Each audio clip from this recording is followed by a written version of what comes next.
রাম, কেন অকারণ নিজেদের মধ্যে গোল পাকাচ্ছিস?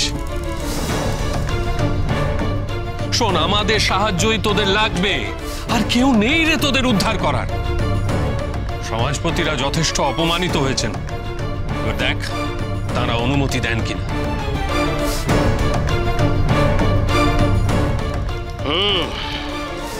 চূড়ামণি মশাই,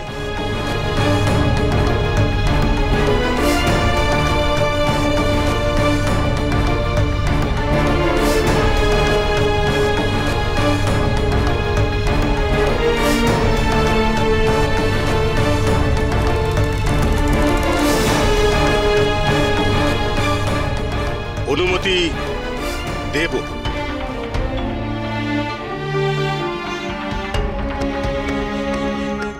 হ্যাঁ, রামের মায়ের কাজের আমরা অনুমতি দেব, কিন্তু কিন্তু কি চূড়ামণি মশাই?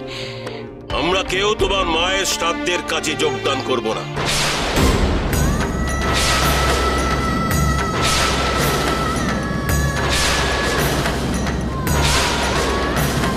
চূড়ামণি মশাই, চূড়ামণি মশাই, এই কথা আপনি কেন বলছেন? বলছে তার কারণ তোর মা বাবা সমাজের কারো কথা না মেনে তোর বিধবা বোন সুন্দরীর দ্বিতীয়বার বিবাহ দিয়েছিল, কিন্তু ইংরেজদের আইন চালু থাকার জন্য তখন আমরা এক প্রকার বাধ্য হয়েই তোদের একঘরে হয়ে থাকার শাস্তি তুলে নিয়েছিলাম। কিন্তু আজও তোরা আমাদের কাছে প্রাপ্ত, আজও তোরা এক ঘরে। হ্যাঁ, তাই আমরা কেউ তোর মায়ের শ্রাদ্ধের কাছে যোগদান করব না। কাকা, কাকা গো, কাকা তুমি একবার ওনাদের বোঝাও না কাকা। সমাজপতি ব্রাহ্মণরা না পৌঁছলে আমার মায়ের কাজটা যে সুসম্পন্ন হবে না কাকা। তুমি থামো। রামের মিনতি শুনে গোলে জল হয়ে যেও না। এই শোন রাম, আমরা এই গায়ে থাকি, সমাজপতিদের বিধান আমাদের মেনে চলতেই হবে। ও কাকি, এত সাজিয়ে কথা বলো না গো। তোমাকে আমি চিনি না?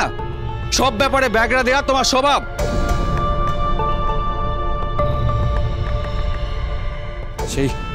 সেই ছোট থেকে দেখে আসছি, বামাদের ভালো তুমি কখনো চাওনি, আর আজও চাও না। এই ঠাকুরদাস, চুপ কর। ওদের হয়ে তোকে ওকালতি করতে কে বলেছে? নিজের চরকায় তেল দে। চরকায় তেল? চরকায় তেল দেওয়া যাদের স্বভাব হয় তারা চরকা পেলেই তেল দেয় রে যতীন। আর তোর মতো আমি বাজ বিচার করে চরকায় তেল দিই না। আর সুযোগ পেয়েছিস আর এই রামকে একেবারে চেপে ধরেছিস তোরা।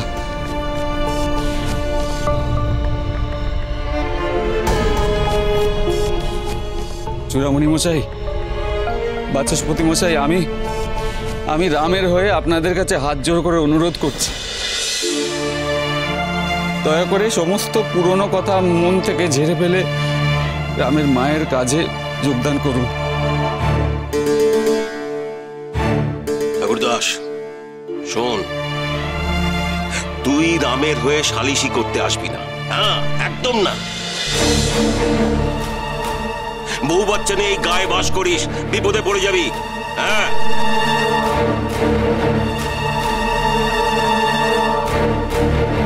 শোন রাম, আমরা কেউ তোর মায়ের শ্রাদ্ধের কাজে যাব না, এটাই আমাদের সিদ্ধান্ত। একটা গান শোনাও দেখি। ও মা, এখন হঠাৎ গান ধরবো কেন রে? ভাব আসছে গো আমার, ভাবটাকে ধরে রাখতে হবে। শোনো শোনো। ও বাবা, কথা শোনো, দেখো দেখো, ডেপো ছেলের নাকি ভাব আসছে গো লগেন কাকা, দেখো একবার। তো হবে না ঠাকুর, সবসময় তোমার সাথে সাথে যে ঘুরে বেড়ায় ওর তো ভাব আসতেই পারে। আহা, কথা বলে আমার ভাবটা নষ্ট করে দিও না। ধরো ধরো, গান ধরো। ও বাবা, না না না না, তোর ভাব নষ্ট করলে তো চলবে না। একটা গান ধরি দাদাকে, সব ধরো দেখি, ধরো ধরো ধরো।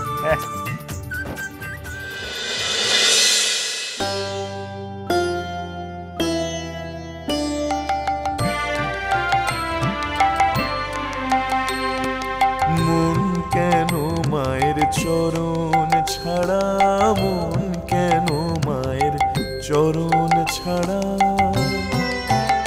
ও মন ভাব শক্তি পাবে মুক্তি, বাঁধো দিয়ে ভক্তি দড়া। ভাব শক্তি পাবে মুক্তি, বাঁধো দিয়ে ভক্তি দড়া। মন কেন মায়ের চরণ ছাড়া, মন কেন মায়ের চরণ ছাড়া।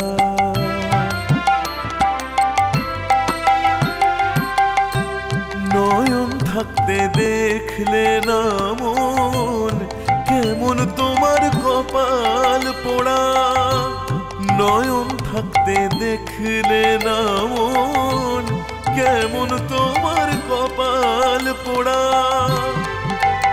মা ভক্তে ছলিতে তনয়া রূপেতে বেঁধে গেলেন ঘরের বেড়া। ভক্তে ছলিতে তনয়া রূপেতে বেঁধে গেলেন ঘরের বেড়া। মন কেন মায়ের চরণ ছাড়া, মন কেন মায়ের চরণ ছাড়া।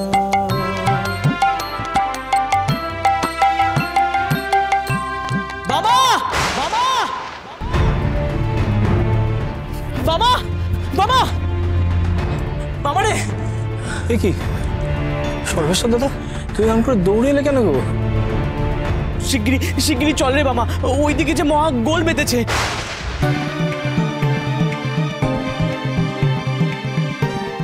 গোল বেঁধেছে? এ কি বলছো, কি গোল বেঁধেছে কেন, কি হয়েছে?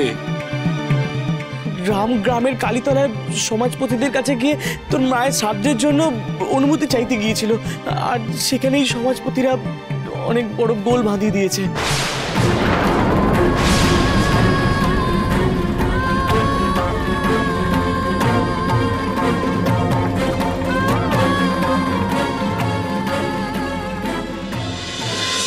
আমার মায়ের শ্রাদ্ধটা কি হবে না? আমরা তোর মাতৃশ্রাদ্ধে যোগদান করব। আমাদের একটা শর্ত আছে। বেশ তো, বলো তোমাদের কি শর্ত। আমার ভাই রাম যথাসাধ্য চেষ্টা করবে তোমাদের শর্ত পূরণ করার। আশেপাশের গ্রামের যত ব্রাহ্মণ আছে তা ধর ওই 100-2 তো হবেই। সেই 200 জন ব্রাহ্মণকে ভোজন করাতে হবে দক্ষিণা সমেত।